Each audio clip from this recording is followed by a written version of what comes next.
made uncomfortable through various sorts. There was a van in front of my house the whole time, and clearly that was a station for her. And as we got closer, you know, the feelings got closer.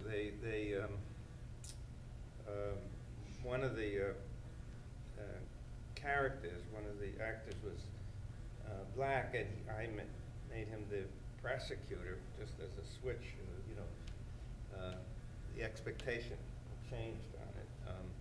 And he was a former activist and got into some trouble. And so they kind of went after him and threatened to put the IRS on one of the classic things. I wanted something from Dan, and Dan was underground. And I wrote him a note, which always got to him, and said, Dan, you know, we're about to go into rehearsal of this marvelous piece, and you're not here, and I'm used to having a playwright here. Could you send us something? 3 days later, a tape arrived, and we transcribed it, but also listened to it. And it began, this is Father Berrigan speaking, this is Dan Berrigan speaking to you from the underground.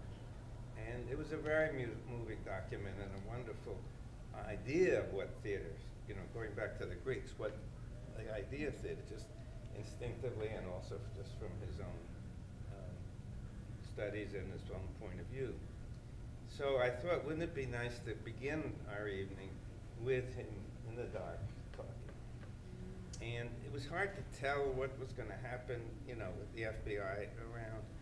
And the lights went to half and went out, and you heard, this is Father Dan Berrigan speaking to you for a portion of it.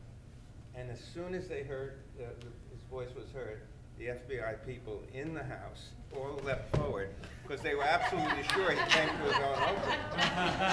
And suddenly you could see them all over the room. And they had those little things that well, that was real life. The interesting thing that happened. Might have a few in the audience. Pardon? Yeah, you there? Famous shadow. The interesting, the first time we did it was, and everybody, you know, were transfixed by this, and clearly very involved, engaged, because they had not heard a story like this.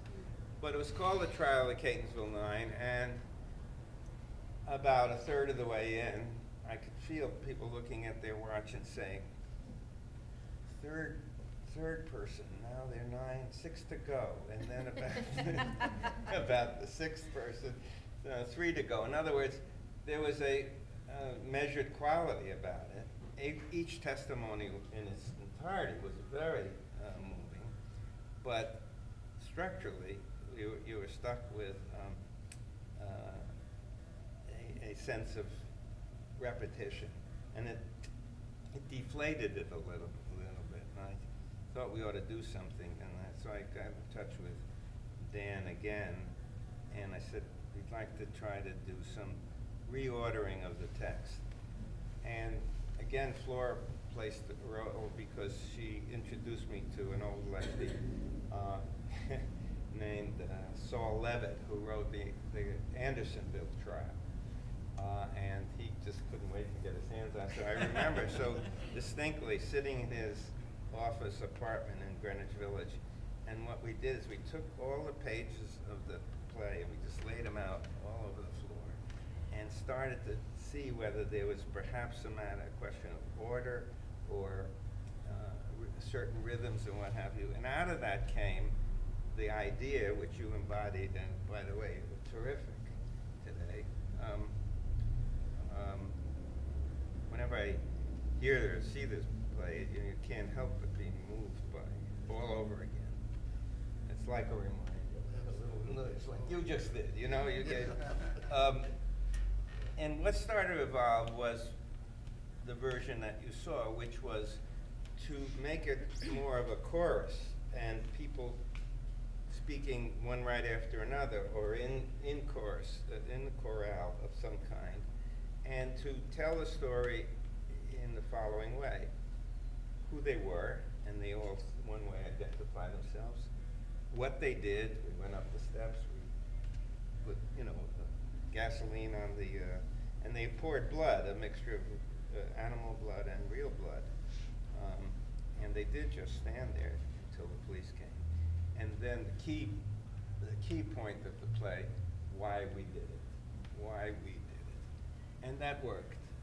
And I brought this script to Dan.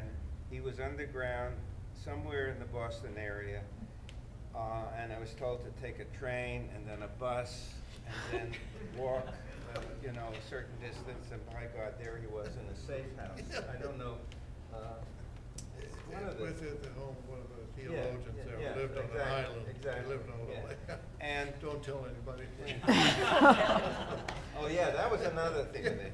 If you tore my nails out, I couldn't tell you where it was. I just decided that I would have to erase it. You know, that under no conditions could they force that out of me. So that was a great moment. And he.